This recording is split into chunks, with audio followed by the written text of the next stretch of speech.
So people across the internet are losing their minds that Nikki from Obsession is going to be one of the characters roaming around Halloween Horror Nights. With me seeing post after post about how people are going to start boycotting Halloween Horror Nights, that do they not understand that Nikki is the victim of this story? So many people talking and posting about how this is just an incredibly poor taste. First, I'm going to preface this entire video by saying that yes, Nikki is 1000% the victim of Obsession, and if you still don't understand that, you just didn't watch the movie. But I'm going to ask those people that are upset about this a question. What do you find more scary, Nikki when she was possessed in Obsession, or Bear? And I'm not talking in a Bear is more scary because he took body autonomy from Nikki. I'm talking in a physical sense. What would be more scary to see at something like Halloween Horror Nights? Also, are we losing the plot that so many characters from horror that are scary as fuck were victims of their situations? Regan from The Exorcist was a literal 12-year-old girl that got possessed by a demon.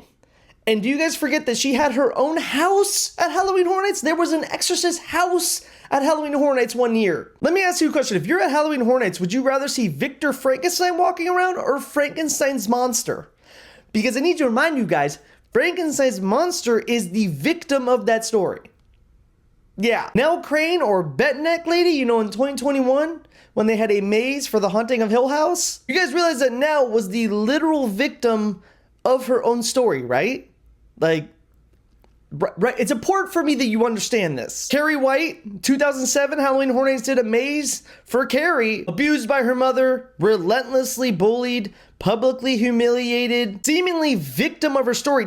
Scary person, terrifying person, victim of her story. What's hilarious about all this is Curry Barker, the director of Obsession, the one that wrote Nikki, said it was always a dream of his to have her in Halloween Horror Nights. Halloween Horror Nights is like a huge thing. Of course, yeah. And it's universal. And I'm like, bro, maybe Freaky Nikki should have a booth at Halloween Horror Nights.